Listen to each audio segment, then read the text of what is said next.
Sasa baba yetu ameweza kutuacha, tumebaki yatima na ametuachia mali. Lazima nimwambie mdogo wangu aweze kukubali tuweze kugawana hiyo mali. Lazima.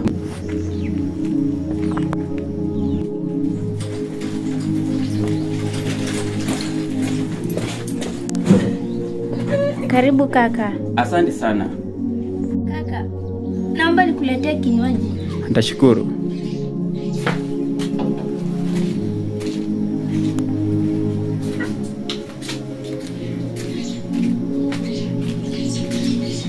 Karibu. Asante.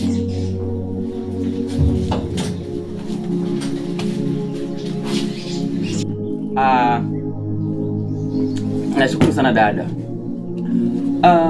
Unajua dada, wakati baba yetu marehemu ameweza kuaga dunia, ameniwacha tu mimi na wewe peke yake. Sasa sisi tumekuwa tu kama swahiba. Zaidi ya hivyo dada, nataka ujue ya kwamba maisha yetu ambayo tumeweza kusalia nayo ni mimi tu na wewe. Kwa hivyo basi ameweza kutuachia mali. Na sijui wewe una mawazo gani kuhusiana na hii mali ambayo ameweza kutuachia. Kwa sababu unajua ya kwamba mimi na wewe tu tumeweza kuzalia, na mimi katika hiki kichaka siwezi nikaishi tena. Siwezi nikakaa tena katika hiki kichaka. Nilikuwa nahitaji nikuulizie wazo lako katika hii mali ni gani? Nafurahi sana kaka. Hela ambayo umesema ni mazuri, lakini sasa wajua baba alituacha tu tukiwa wawili, na wewe ukiwa ndio mkubwa wangu na kuangalia wewe ndio unanielekeza.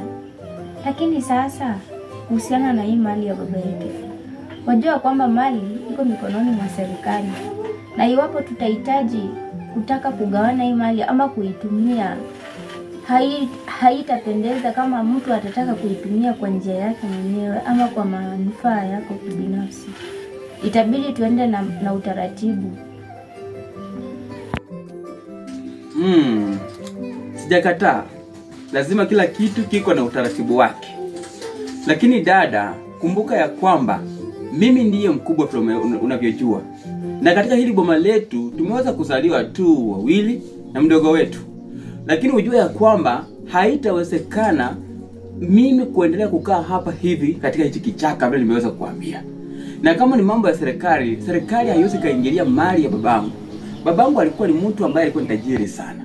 Na hakuna siku ile serikali iliweza kumtambua. Licha ya kwamba alifanya kazi kwa kampuni, lakini hakuna siku serikali iliweza kumtambua. Dada, narudia tena nikikuida dada, mimi nahitaji tuweze kukuza hii mahali, tuweze kugawana, na sitakudhulumu mahali popote. Lazima tutaweza kupeana nusu kwa nusu, shwari kwa shwari. Hakuna mahali popote ambapo nitaweza kwenda kinyume na wewe. Naomba tafadhali unielewe kabisa. Sawa kaka, mimi nimekusikia, ila acha nikae chini nifikirie, ili ukirudi siku ya Jumatatu nitakupea jibu lililo sahihi. Haya, sawa dada. Mimi wacha niende, nikirudi siku ya Jumatatu nina matumaini makubwa ya kwamba utakuwa na majibu mazuri. Mimi naenda, sawa? Samahani kaka. Naam. Kabla uende, nilikuwa na swali. Naam. Ila hatimiliki ya hili shamba, nakumbuka baba alisema ya kwamba alikuachia mikononi mwako, ila zile document zingine ndizo ziliko kwenye serikali. Je, ungali nayo? Sina kabisa. Sina. Hiyo mambo ya title deed hiyo ulizia serikali. Nimekwambia kila kitu kiko ndani ya serikali. I think umenielewa. Haya, sawa kaka.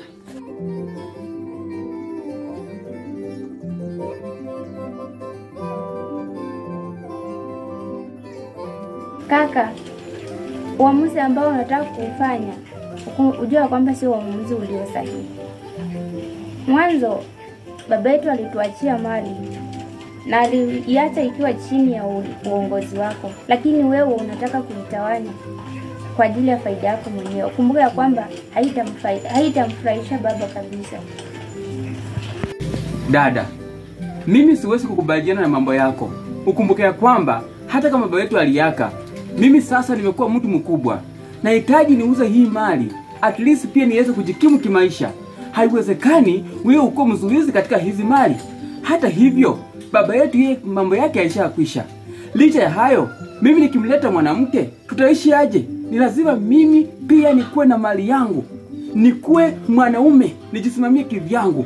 Mimi nahitaji kuiuza hii mali ili tukawanie katikati. Mimi sitakudhulumu mahali popote. Nikidhani unanielewa dada. Hapana kaka. Hiyo sio uamuzi ulio sahihi.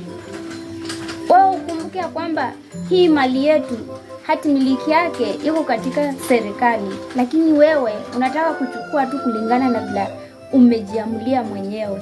Wewe uone kama unajiweka katika hatari katika hiyo mambo ambayo unataka kuyafanya. Wewe ndio ni mkubwa wangu, lakini sasa kukuwa mkubwa haimaanishi unajiamulia tu kitu chenyewe mwenyewe unataka. Haujui, uone kama itatuadhiri sisi sote. Kukuadhiri, si ndivyo? Sasa kwa sababu wewe unaona kwamba utaadhirika, nikidhani ya kwamba wewe utaadhirika kivyako.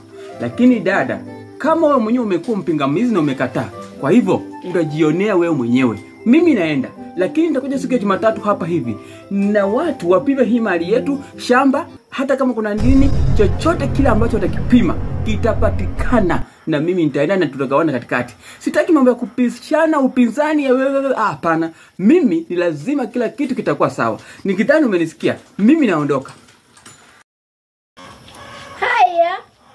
Haya ni sawa basi. Hiyo ni uamuzi wako. Lakini mimi siwezi nikaungana na wewe katika mambo